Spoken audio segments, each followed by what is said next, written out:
Welcome, everyone. Thank you for joining us today on this very interesting webinar around transformational strategies for family businesses and the discussion of what we can learn from multi-generational family businesses. It's a real pleasure for us to be collaborating with the Dubai Chamber of Commerce and Industry. My name is Farida Al-Agami. I'm the General Manager of the Tharawat Family Business Forum, and I'll have the pleasure of guiding you today through this session with our wonderful speakers and panelists. Before I hand over to Mr. Al Hashemi for an opening address, I'd like to just quickly introduce the session in its entirety. We will be spending around 55 minutes together. We will have the opening address, then a quick introduction on the topic of transformational strategies. And then, of course, the core part of our conversation will be the panel discussion with our three speakers, which will really focus on very insightful and practical examples of what family businesses are currently facing. We really invite you to participate, contribute, join in. It should be as interactive as we can make it online. So you have two ways of joining us. One is by asking your questions. Please feel free to ask any question you wish. And we will weave it into our conversation as much as possible. I apologize if I cannot get to every single question, but we will do our very best. And of course, we invite you to participate in the poll that I'm going to bring up and really understand a little bit of what is your opinion on this whole situation that we are facing currently. A little housekeeping, if you have any issues, you're free to contact my colleague. She's happy to help you. And something that sometimes we don't realize, but on Zoom, you can adjust your view. So if you want to see more speakers, less speakers, more presentation, there's a little arrow on top of your screen or on the bottom, and you can adjust the view on how you see us. So without any further ado, it's really my pleasure to introduce Mr. Hassan Al Hashemi, who is the Vice President of International Relations at the Dubai Chamber of Commerce and Industry, for an opening address. Mr. Hassan. Thank you very much, Farida, and thank you for your partnership. Distinguished guests, ladies and gentlemen, on behalf of Dubai Chamber of Commerce and Industry, it is a pleasure to welcome you all to today's webinar we are hosting in cooperation with Tharawat Family Business Forum. This event comes at a time of rapid change of Dubai and its economy as businesses continue to navigate challenges created by COVID-19 and adjust to the new normal. The competitive landscape for family businesses has shifted as industry players focus more on driving digital transformation, strengthening corporate governance frameworks, and aligning business models with changing consumer demands. Although the pandemic has posed many challenges for family businesses, it has also given them a new opportunity to reevaluate their priorities and find new ways to become more productive and efficient. Family-owned enterprises have the advantage of having more flexibility and freedom than other private or publicly owned companies to introduce necessary changes. They can use this advantage by identifying challenging areas and work on developing innovative solutions to address them. We've also seen regulatory developments come to light with a new law issued by His Highness Sheikh Mohammed bin Rashid Al Maktoum, UAE Vice President, Prime Minister, and ruler of Dubai, that seeks to foster the growth of family businesses in Dubai and enhance their contribution to the Emirates' economic and social development. Over the last few months, Dubai Chamber has been working closely with family-owned businesses to overcome obstacles, ensure business continuity, and provide companies with the resources they need. This webinar is a continuation of the Chamber's efforts to support family business leaders and provide an ideal platform for them to address important issues and voice their concerns.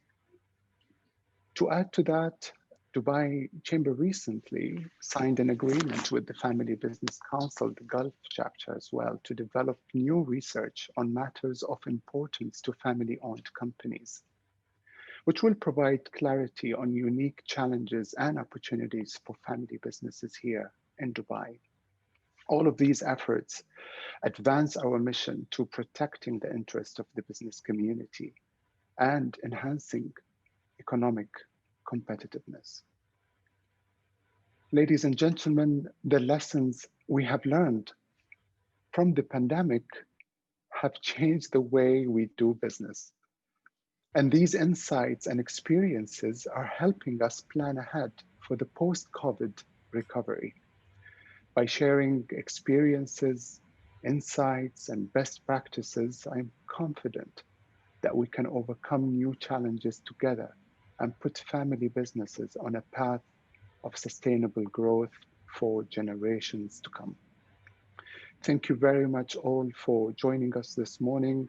I also take this opportunity to thank all the speakers that are part of this. Thank you, Farida, for your incredible work and your commitment with Dubai Chamber of Commerce and Industry. And I look forward to a fruitful discussion today. Thank you so much for this wonderful introduction and for also framing, why this conversation is so important. I believe we need to definitely look at the macroeconomic impact that family businesses have and why it is so important that we actually try our best with whatever content we produce or whatever interaction we have, that we truly contribute to that macroeconomic stabilization and growth for the future. So thank you so much, sir, for this welcoming address. And hopefully you'll enjoy the next part of the session as well. Thank you so much. Thank you. So in order to kind of come a little bit to this question of what are we really talking about? So when we speak about transformational strategies, what do we mean by that? And I think family businesses nowadays, and we are very aware also and very clear that there is very little time available for reflection. I think we are all facing a time of extreme pressure.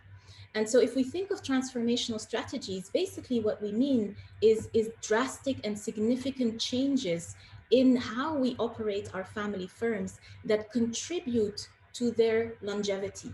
So I think that is really the definition that we can operate with for today's session. So really to change the course of its short, medium, and long-term success of the organization. So what does this mean? Before we go on, I would like to ask you to participate very quickly in a first poll. I would like you to vote, and you should have it on your screen.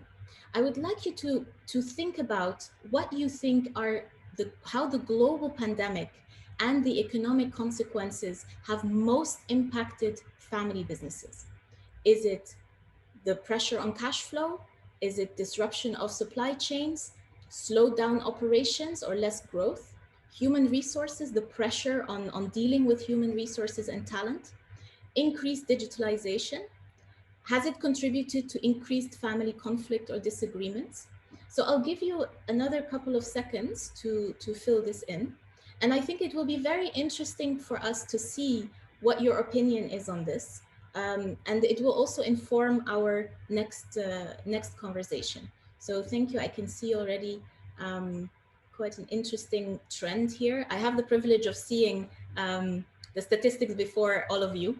So that's very interesting. All right, so thank you so much for your participation.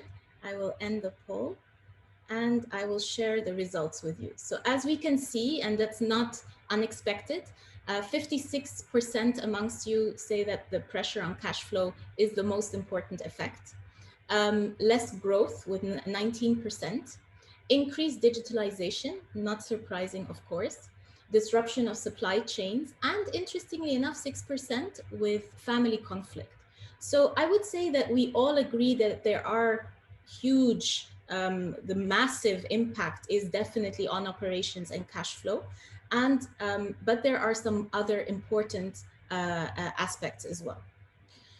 So it's a complex conversation that we are having here, as I said before. So it's very important to kind of contextualize a little bit what really we are talking about. And in our recent survey, we surveyed 100 family businesses from across the MENA to get a sentiment of what their perception is of where we stand right now as a family business leader.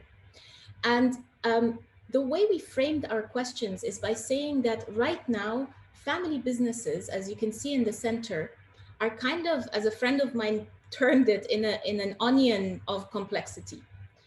What does this onion of complexity consist of? It consists of, number one, the actual urgent COVID crisis response. So this is the day-to-day impact that this health crisis has on our operations, on our people, on our movement.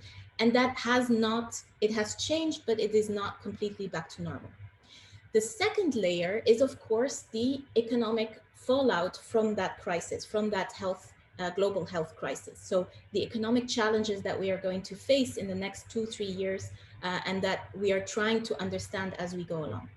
The third layer is that we actually have all of these challenges in the context of the existing fourth industrial revolution, which means the era of digital transformation has started, is ongoing, and will not be disrupted by what is happening on a day-to-day basis. So when a family business leader takes a decision, we need to be aware that that decision takes all these layers into consideration at the same time. And that is why there is this increased complexity that we need to take into account when we plan and when we move forward in our family businesses. I just brought two of the statistics that we found in our research. And we asked these family business leaders, when do you think global economic activity will return? This was set in around August, early September.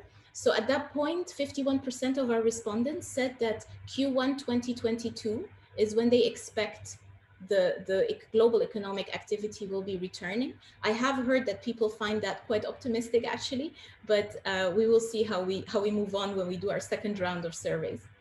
And very interestingly, of course, as we are talking about transformational strategies, is that 86% of our respondents felt that this situation has accelerated their plans to transform to include digital transformation into their family businesses.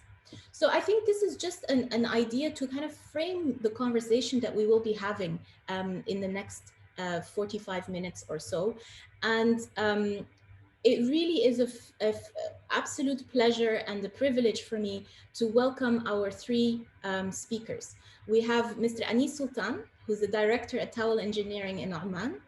We have Mr. Mohammad Al Madani, chairman and CEO of Al Madani Group in the UAE, and Mr. Nasser Zuhour, who is the chairman of Zuhour Group in the UAE.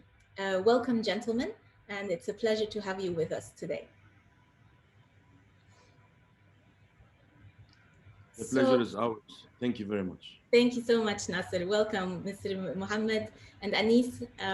Welcome. Yes, there you are. Wonderful. Thank you. So, gentlemen, I would like to start off with giving you a couple of minutes, perhaps, to give our audience the opportunity to understand a little bit, the background of your family business and what your main activities are. So, Mr. Mohammed, maybe I can start with you. We can't hear you, sir. I think you're mute. Yeah, sorry, I was. There you go. Yeah. That's Al Madani Group of company, of course, founded by my father. The core business was tailoring, and in early mid-40s, when he was about teenager, at that time after finishing the school at Sheikh and Imam, reciting Quran, that was it, and then he had to go either pearl diving or go to some, craft. So his uncle was a tailor, so he taught him tailoring. So he was, started with the tailoring business back at that time, and he got his reputation, his kindness, and his, customer service, which I learned a lot from him. Especially one time there was a customer who was so angry and came in rushing in the in the shop and throwing the kandura and saying that, what did you do to my kandura? It's so bad. And he received it with a smile and with, and the way he, acted with them and showed his, passion and his, love to this person. Of course, he knew him, of course, and he was so angry at that time. Especially people make one kandura in a year, Of course. So, but that changed. Good old days, the very good old days. Good old days, yes. So he starting from tailoring his customers, Royal.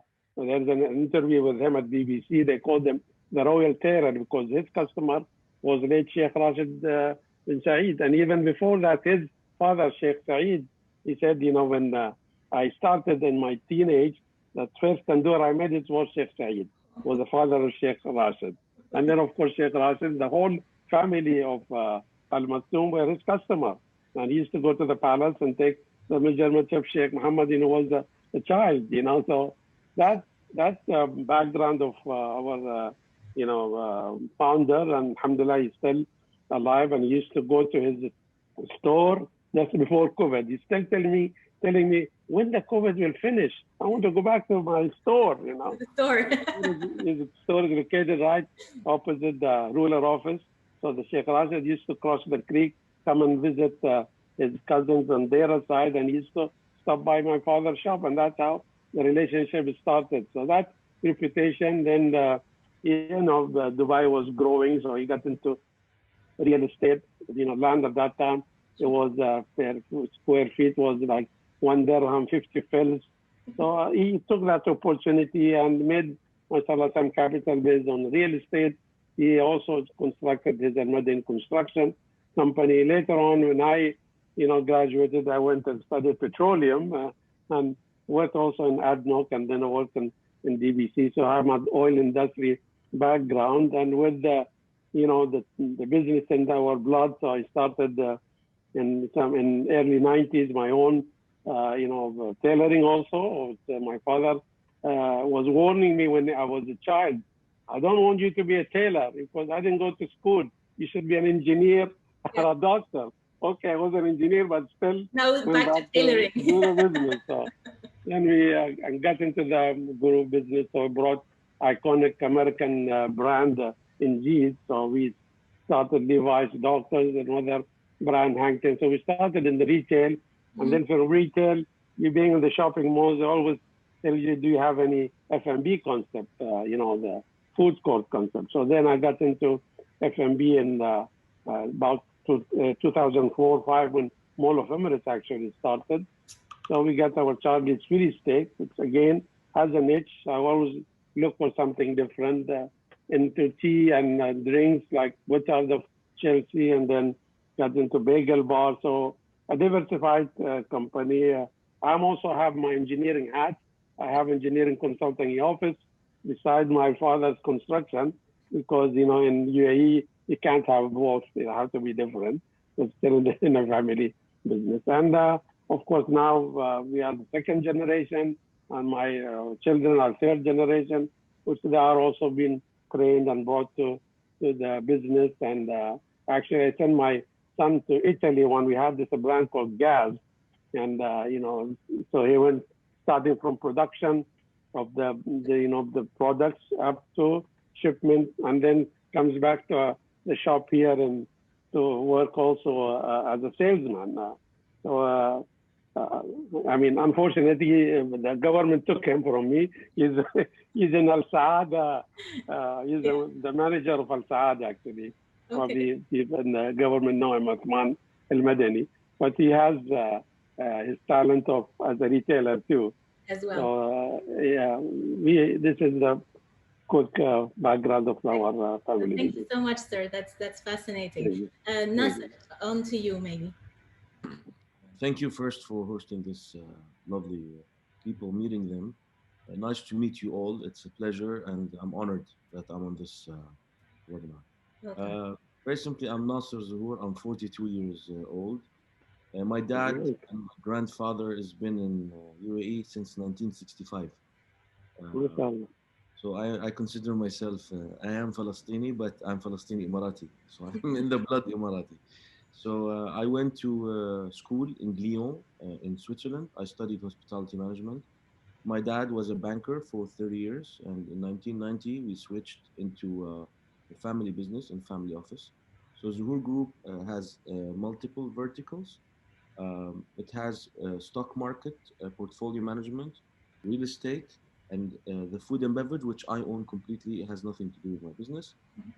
But I manage, I'm the chairman of the group, so I manage the Sure. business of the family. Um, as I said, I was born here, been here all my life. I graduated from Switzerland. Back in 2007, um, this was my passion. So I started with Meza House, which I'm sure everyone knows. It was a small baby restaurant with 40 chairs. Today, mashallah, Meza House on the boulevard is 350 chairs, and I have almost 10 restaurants. So Alhamdulillah, it's through the leadership of our rulers in the UAE. We follow their footsteps. And me as and my family business are proud to be here. We have multiple verticals, which all got affected due to COVID-19, unfortunately, because these sectors they get affected the most. Well, pharmaceutical were on an increase. Mr. Muhammad was saying there was a few industries that actually went towards the curve, you know. So yes, alhamdulillah, this is the background. We're a family business. We're simple. We're straight to the point, down to earth, and this is what it is. And that's why this discussion is great for us to learn from each other how to go forward. So Perfect. nice So to meet thank you you so all, much. and thank you. Thank you. And also thank you for basically opening the floor for our next part of the conversation, which is, of course, how have we been affected in these different industries by the situation? Anis, would you do us the honor of introducing your family business? Thank you. My name is Anis Sultan from Oman, and our family business is called WJ Towell. As you can note, it's not an Arabic name, it's actually English name, and it's a business that my great-grandfather acquired in 1906, I think, after he had worked with Mr. Towell and his predecessors. So we are a 154-year-old company. I am generation 5, so unfortunately I cannot share the same stories that Mr. Muhammad has with his first generation, but we have plenty of stories, I assure you. And I would invite Mr. Nasser to also start a restaurant, a mezza in Oman, please. I guarantee you will have places, clients for you. With your help and support, inshallah. And of course, I would like to really note special thanks to the Chamber of Commerce, because they are our ambassadors to the government and to banks. Banks are very important. So thank you for being here, and we actually look up to the Dubai Chamber of Commerce, I think, in the region for good practice. Anyway, our company is diversified, like many of the companies in the Gulf family businesses. So real estate, we have food distribution as well. We also agent for cars, and like everyone else, it's a mixed bag. Some took a big hit, and some help us through this period. In our business, we have members of the 4th and the 5th generation working the business, and it's a very dynamic relationship. We learn how to work together and to support each other. Sometimes works well, sometimes it doesn't, but then we go back and improve. So it's a very interesting learning process. We have many practices that can be good in our business, can be bad in other businesses. There's no one solution, but the important thing is always a conversation, and that's what really helps us as a family to keep moving forward. Thank you, Anis. Thank you very much. I think, and this is what all of you basically have said. I think I'm taking away already 2 things. Number one is that, through the history of a family firm, which, crosses generations, we have this kind of innate experience of dealing with crisis. So there is something in the DNA of a lot of family firms that confirms to us that this is something we can overcome. So I think there is a lot of positivity that can come from being part of a family business. On the other hand, of course, we are businesses. So we are affected like any other type of company by what is happening.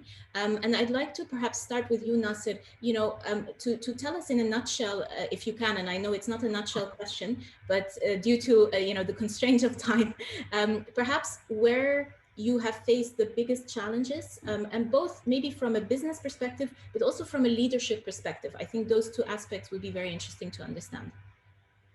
Well, look, COVID-19 has taught us a few things. Is one word is diversification. So, in my opinion, what the gentleman, Mr. Anis said, that some businesses can help you go up and some go down. So, in our type of business, we've been challenged since even last year. So let's agree that we had. I mean, I'm sure everyone knows. 18 was, look, we had a very good 2017. I'm talking financially, and then 18 was a little bit in the. I'm talking about our business, that's food and beverage specifically, and a bit on the real estate side. And then in 19, there was a bit of drop. I'm sure Mohammad Al Madani can agree on that. So we already had a problem.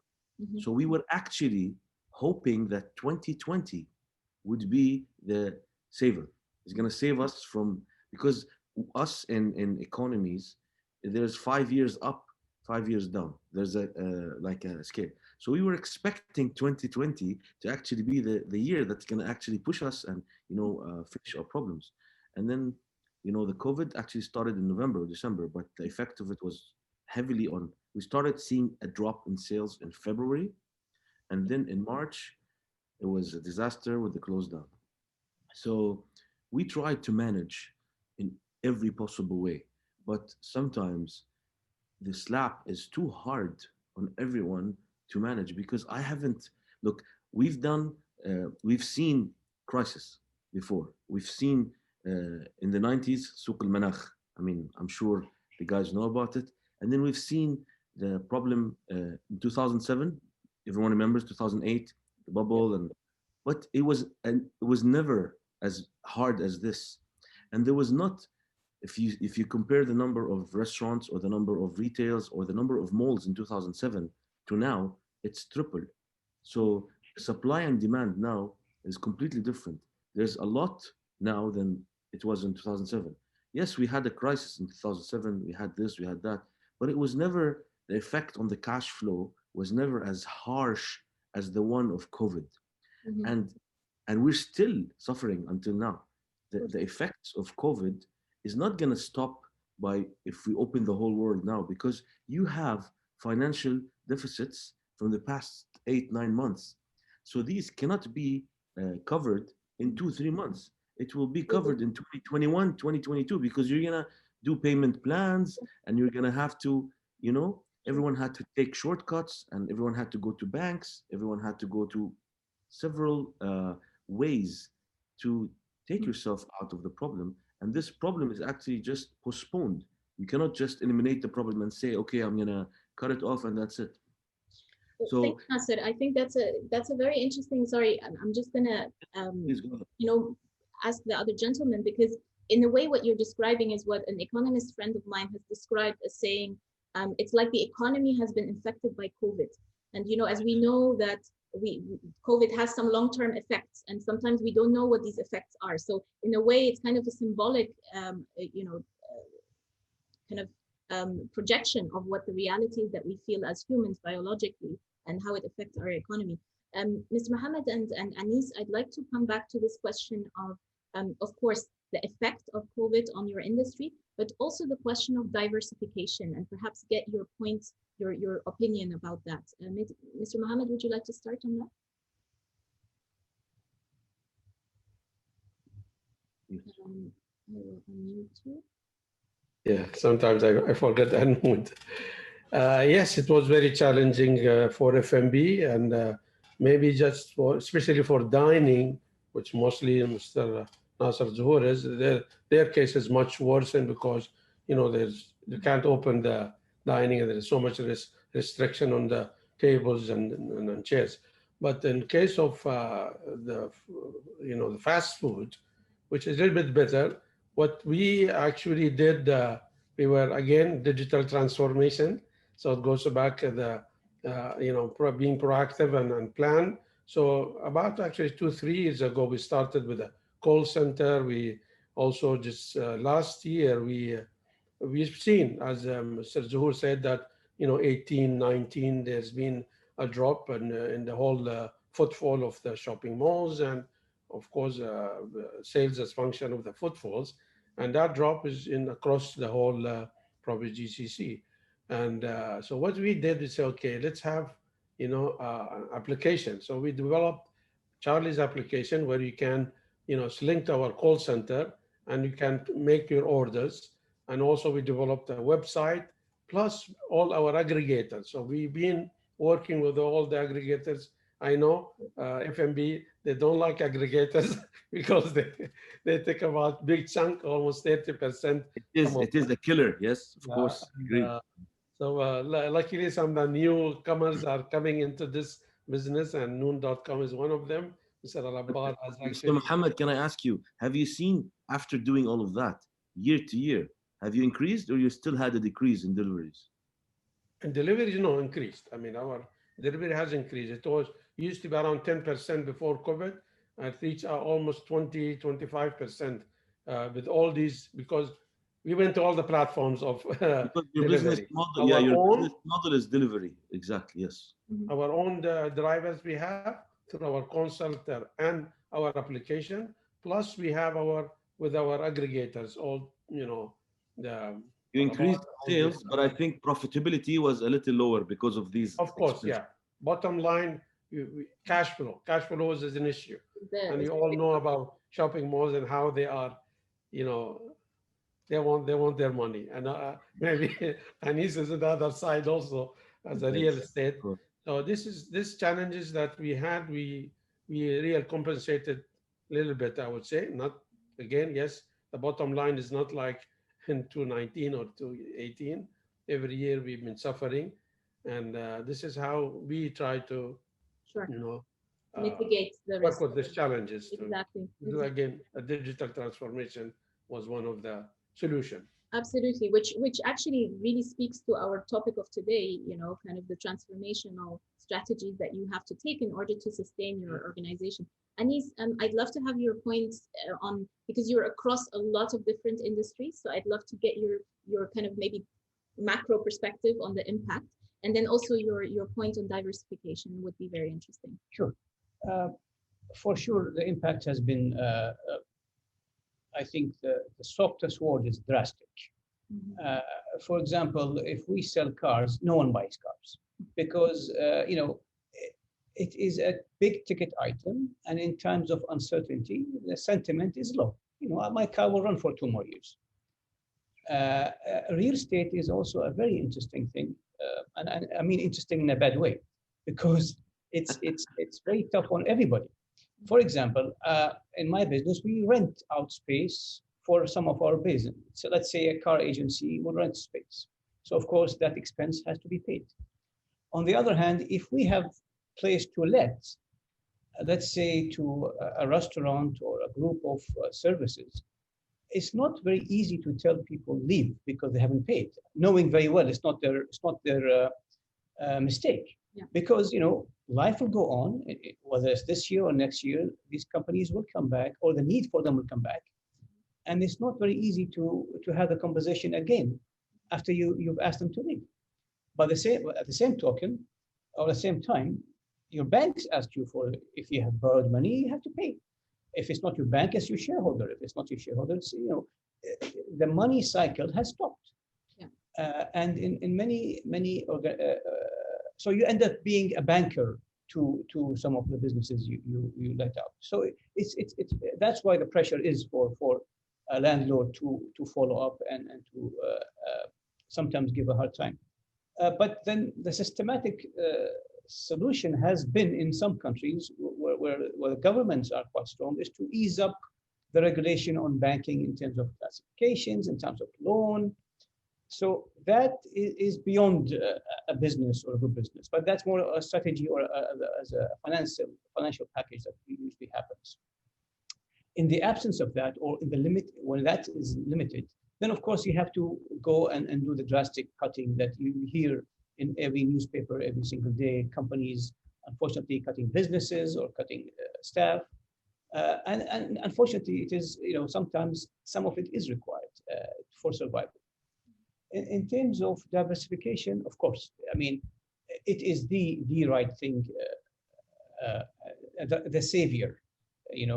Now, whether it's a diversification in a country, in an activity, COVID has tested everything because everything stopped, and each country stopped. So, but that I think is an event once a century. So what helped us, and I'm sure many companies, is if you had a history of good financial behavior before, of managing your debt level, of actually also when you talk about risk, it's if you can imagine one blank page, make it horizontal, so it's time, and if you imagine you start a business, let's say I've made a note of what business one can start. Let's say if you start a restaurant, actually, right? So you can imagine that your income over a number of years. The first year you're actually down because you've invested in kitchens and all that stuff, and maybe in year 3 you move up to 100% level, and year 5 you are at 120. If you start a different business, let's say if you sell paint for industries, then that's a different growth. Start initially with more sales, and you reach 120 level in year 5. But if you if you have a startup, maybe 1 year you do so well, next year you go so bad, but in year 5 you're at 120 again. Mm-hmm. So all 3 reach you 120 in year 5, but the risk means is how the income moved each year. Mm-hmm. So in our case, as a family business, we need to have these different businesses and see how their collective behavior affects us.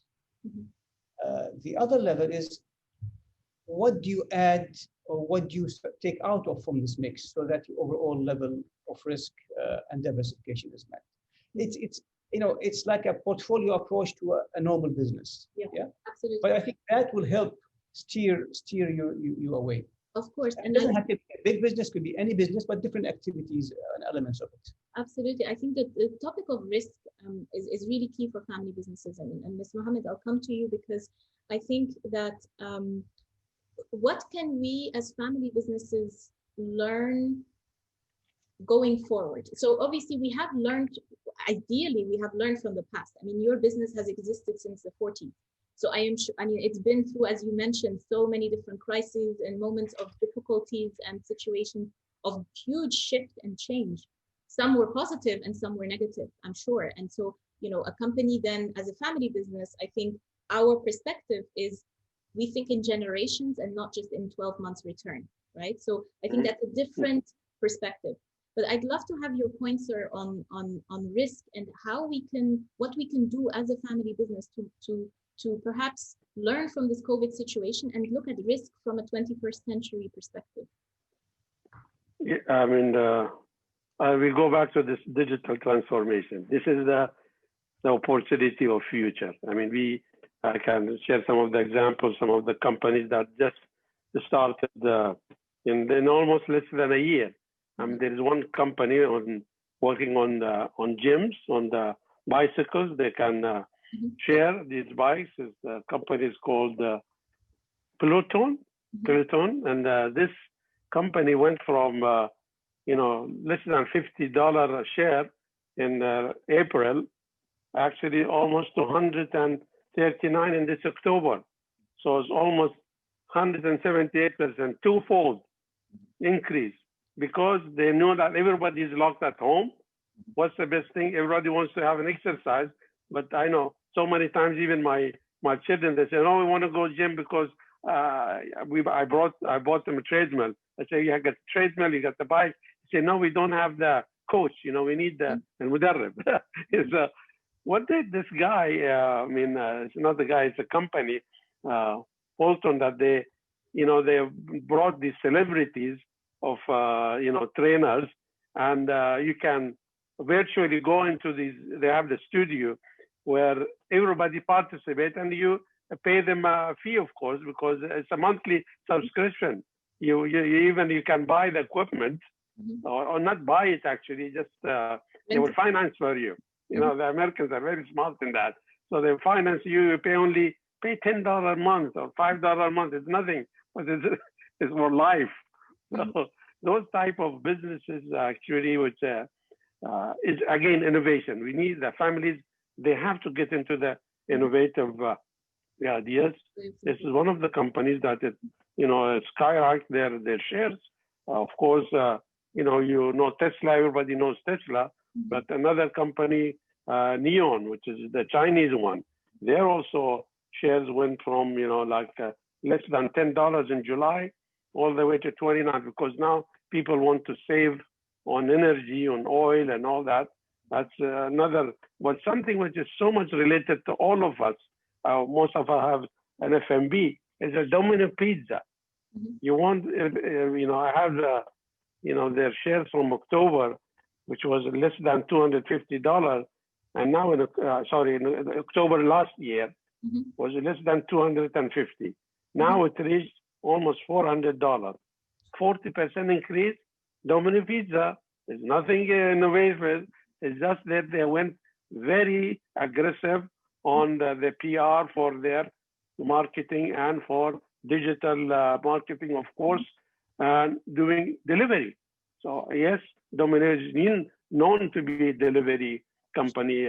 People, anybody who can go and deliver and they will get, it's like a Uber type of thing. They started long time in the States, and so anybody can deliver pizza. Once you have a car, you can go and deliver a pizza, and it has to be less than 30 minutes. And if it's later, your pizza is free. So these are the things that we can learn from them, and look in the future to look at these, opportunity. One thing I always quote from Winston Churchill when he says that a pessimist sees the difficulty in every opportunity. On the other side, the optimist sees the opportunity in every difficulty. I mean, if we can seize these opportunities during this tough time, I think we can probably, turn around our company. So it has to be some kind of. We should almost close the session here, because I think that's exactly the the attitude that we need to have. But what I find very interesting, and Nasser, I want to come to you with this question. Thank you, Mr. Mohammed, because I think you've highlighted a key question that we all ask ourselves, right? We live in a time of disruption. It's a given. 21st century started disruptive, and it's only going to increase. And it will be disruption on many different levels, right? It will be the digital space, but it will also be many other things. Demographics, how consumers behave. A lot of things are changing from the 20th century. So Nasser, why do you think family businesses sometimes lag a bit behind when it comes to taking these drastic shifts?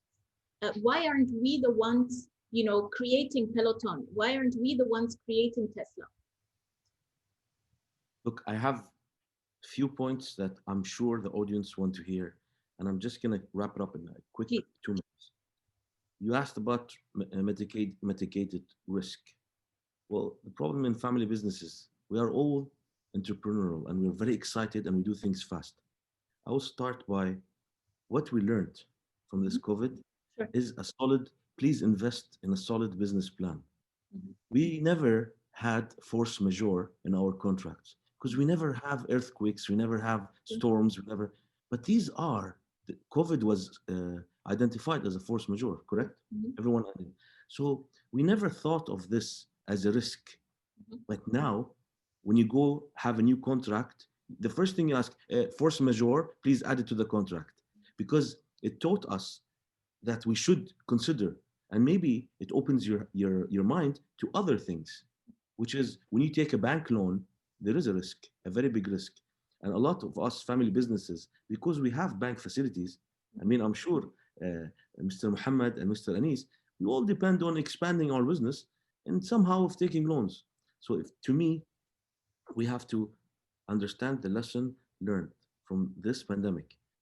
This has taught us how we have to change the way we do business. I will not open 600 square meter restaurant anymore because Mr. Mohammad Al Madani said I can have 100 square meter restaurant and create 6 brands out of it. And I can make more money and the cost is lower. So I will not, honestly speaking, for the next maybe 1, 2 years, I will not have a 600, 700 square meter restaurant that will cost me 6 million dirhams. You can do 100 square meter restaurant and have 5, 6 brands coming out of it as a cloud brand, which is a digital transformation again. So I never thought of this. It taught me how to actually look at business in a different perspective because Dubai was all about big restaurants and filling them up. Now it changed. Consumer behavior has changed, guys. People now think of everything. It's not the same. We don't go out as much as before. Now you go out. If you don't go out with a mask, you're like, something is wrong. I need to wear my mask. It's like you forgot your shirt. You have to wear your mask. And maybe sometimes you don't have to wear it. Sometimes you keep wearing it in the house and you forget. So to me, this changed the way we do business. In my opinion, risk is about taking provision. We never take provision seriously. You have X million of dirhams, you have to put in a separate account for risk, for this, for that. We take this and open new businesses. And that's, I'm sure, with everyone. We don't look at provisions. It should be there. So we take it and always get excited and do other things. Two, with all due respect to banks, less loans, less loans, less loans, because this period taught us that these loans can kill you. Okay, they gave us a waiver on interest for 6 months, but you're gonna have to pay it more later. I'm sure you guys understand what I mean. And the business plan part is something very, very, very important. And to just finish this, look at your P&L thoroughly. Don't just have a 30 minutes P&L meeting and walk through. P&L to us has been on my mind when I wake up, when I sleep every day, because in our business, if you look at your manning is 25%, your rent is 15%, and your aggregators, Mr. Muhammad, is another 20%. If you do this formula, it's exactly 90%. You still have utilities, G&A. So you're actually, sometimes in businesses that have a high food cost, you're actually losing. And people don't look at this. People go and say, okay, I'm going to sell 500 orders. But you're selling at what percent? People sometimes don't look at their financials. Absolutely. This is you really need to look at your P&L and financials. And when times are good, I think I agree with you in that sense, Nasser, because when times are good, we can postpone the facing of reality, right? We can kind of manage. Yes, and then people don't look at it. And then, I feel bad for all. Look, we had a 550 employees. As Mr. Muhammad said, our business, we have restaurants, big restaurants, shisha, dine-in.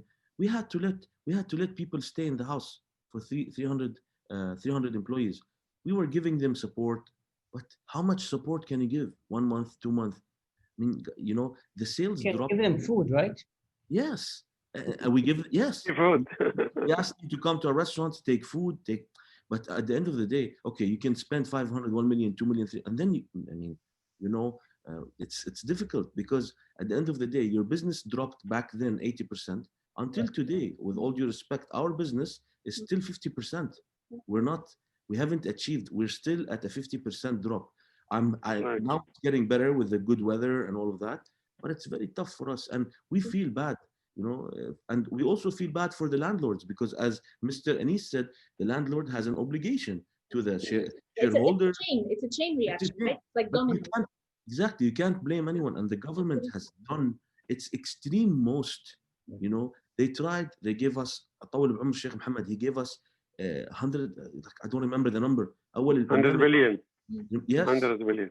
100, and then the banks postponed but still, you still have problems. In terms, we try to get out of it. I agree. Thank you so much, Nasser. I think this is honestly very insightful and very detailed in terms of what the impact is. So if we go back to Mr. Mohammed's Churchill quote, and we look at, let's be the optimists, okay? Yes.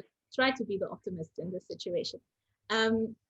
Where are the opportunities? And I'm very aware of time, so we're going to slowly start closing. but I'd like you to perhaps take a moment and give us, 2-3 points that you feel family businesses can do differently, take advantage of now, use to pivot, any type of inspiration from the lessons that you have learned in your family business, and that can inspire others also to go forward and be those optimists for much of the day. Let's be realistic. So Mr. Mohammed, would you like to start? You with me again? Okay. As I said, it has to be this digital transformation. It has to be technology, innovative in the technology side. Anything you can do digitally, as Mr. Zuhour was saying, we're not going to open any more 600 square feet of restaurants. It has to be cloud kitchen. It has to be more delivery platforms. It has to be more digital marketing where you can attract more customers and footfall, not to your store, but where you go to the customers. We had the same thing, and we still do tailoring, and we had this van now that it goes to the house or to your office. They take your measurement, and no need to come to the store. Plus, wow, we have also another application that you can take your. It's a little bit not accurate because of that's why we say please measure. We send you a tape and do the measurement yourself if you don't want us to come to your house or to come to your office. Because some of them at the beginning they had that issue. No, please don't send the masters and the guys to take measurement because they were afraid that they might be infected. So we said, okay, there is an application also we have in our tailoring business where you can take the measurement yourself, and then we have also catalog. We can send you the actual catalog, or you can only virtually on the website, and you can select. Actually, in our Kanduras is not that. It's only in the winter. Now winter time is the best. I hope we get some cold weather so we can sell some of our British wool. Lately somebody called me from London saying we're closing down our textile business. One of the Indian British guy who I used to take and buy suits from him, and he said, please, you won't believe it, £10 per yard. This is an English wool. Imagine. He said, alas, I want to clear it. Please, I said, yeah, but also we're having problems with we can't sell because it's not getting too cold here, but maybe in Kuwait, Saudi, they get a little bit colder weather. So yeah, you have to adopt to, as I said, everything has to go to digital transformation. We have, we developed even in our company, we have an IT department where also we get one guy just doing social media, getting in contact of these influencers, and where they can, they have 100,000, 500,000 and a million. Yeah, they're becoming a little bit more expensive. They're asking now, or before they used to, free Kandora was enough for them for 6 months. That's not enough. No, not anymore. Now they want cash. For an FMB, we used to tell them, okay, we'll give you for the whole family, for the whole year, you get a free meal. No, I still need cash because the demand is going up. But what we do, this is the way to go. So anything has to do with high tech. Well, in a way, we need to get to high tech. Yeah. I will leave for Anis to get his absolutely contribution also. Your take on what we can do to take advantage of opportunity. Well, haven't seen many opportunities yet this year, but because I'm limited, I guess, because of the biases we all had. But what we have learned is, as a family, and it depends on the stage of progression as a family business, we have taken two drastic steps over the last, I say, 20 years in the way we manage business.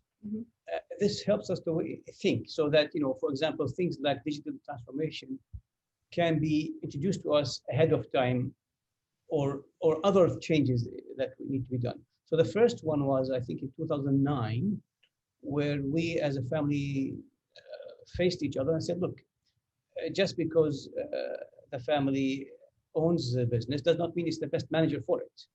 So the first change we did was actually have outside experts and just managers to run the business. And that changed the conversation and changed the results a lot. And I think what happened is, then there's a whole learning process for the family. What is the role of the family people, and how do you interact with the professional managers? That learning also has results. So whether we failed in things, we succeeded in things. And the second change, which I think COVID has forced us, is again to allow other thinking come in, and we have introduced independent advisors right now. So these gentlemen, they happen to be gentlemen, but it could be anyone, but these two gentlemen, I think three maybe, have also changed the conversation, because when a group of people sit every day, do the same thing, even though they may challenge each other, that becomes, dull. Outside the box, outside of the tornado is different than when you're in the tornado. And of course, it's difficult. It's easy to say, it's difficult to do, because, as a family business, everyone is very protective of the family business, of their role, all that stuff. But again, it's a change that happens with time. And a world event like COVID has allowed us to accelerate that. It was coming, but it happened faster. And that also has now helped us again navigate a way forward. Well, thank you, Anis. I think so from Mr. Mohammed, we've learned about kind of not being afraid to disrupting your own operating model, which I think is really key.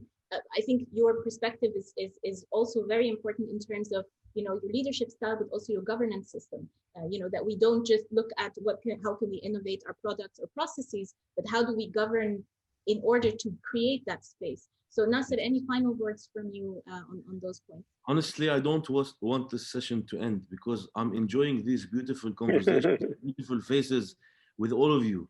And I really wish we will meet with you guys and more, because I have learned so much from this, and I will continue learning. And I wish that this will continue, because we really need insightful information from people like you with a lot of experience. Thank you guys, really. And I wish this can go for hours. But I'm gonna conclude with 4 major points. Sure. If I think we're running out of time.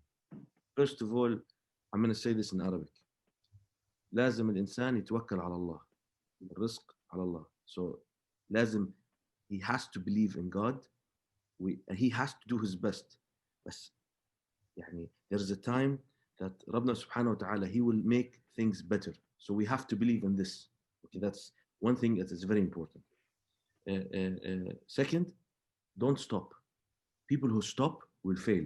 I launched a brand last month. Everyone was telling me you're crazy. I'm not crazy. I launched a sandwich street brand for 15 dirhams. And it's doing very well. I launched it for these tough times. So I didn't stop. I didn't launch a caviar restaurant.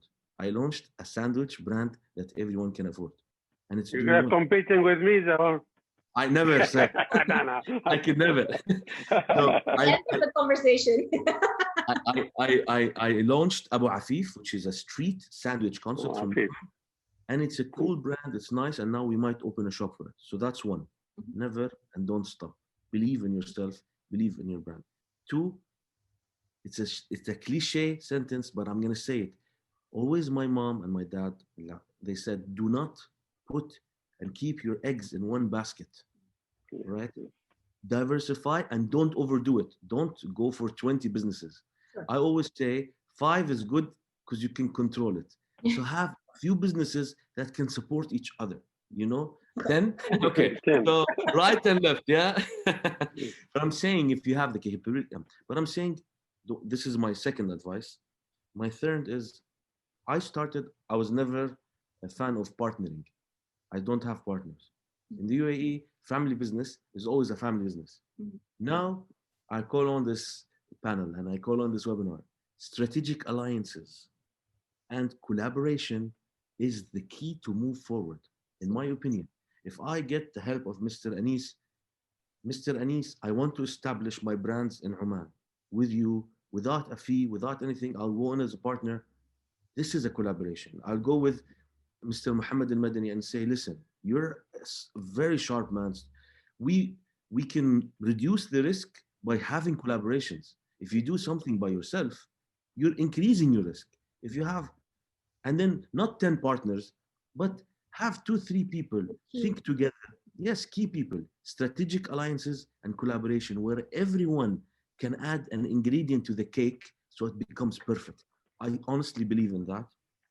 And the last one is diversify again in businesses and in continents. So you have to get into other businesses. ومثل ما بنقول أعطي الخبز لخبازه لو حرق نصه. So you need to give the expert, if you want to go into another business. If I want to go in the Kandora business, I'm not going to know about Kandora.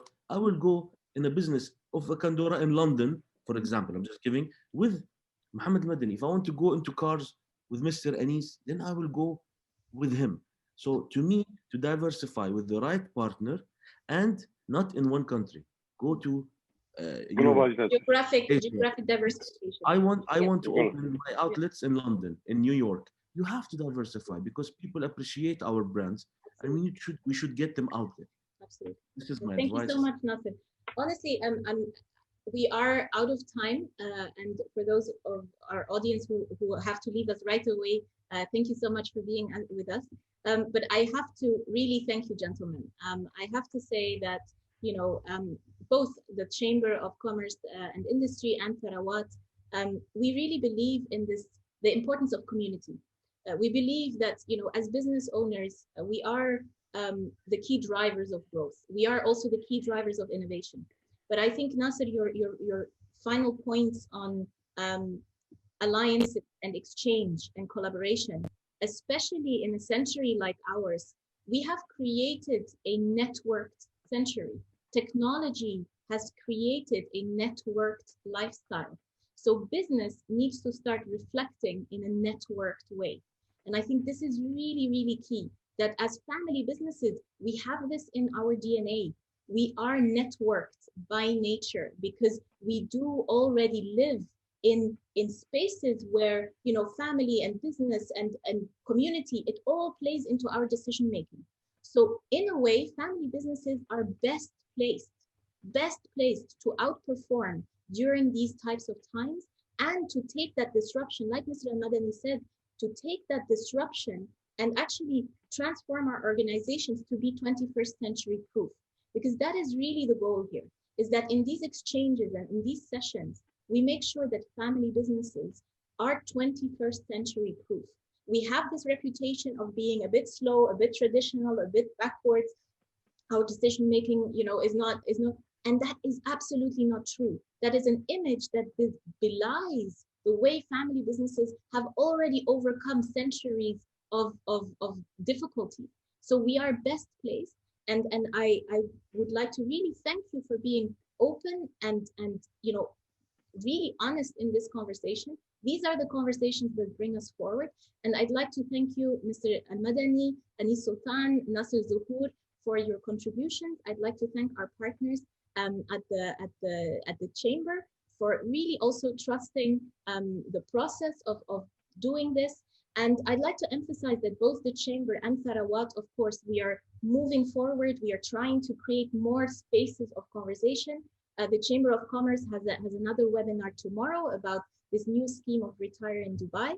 And our next session in Tharawat is going to be on Wednesday next week. We'll have the leading Bloomberg economist talking about the economic outlook. So exactly basically the points that we mentioned on how do we take these decisions going forward. We need data, we need tools to understand our context and then go back into our family businesses and implement. Gentlemen, it was a great pleasure and a privilege for me to be with you today. I hope you enjoyed it. And I thank our audience also for being with us and for bearing with us, and hopefully see you all again very soon. Thank you so much. Thank you very much. Thank you for Chamber and for Tharawat. Thank you very much. Thank you, everyone. And nice to meet you all. We stay in touch. Thank you very much. God bless you. Take care.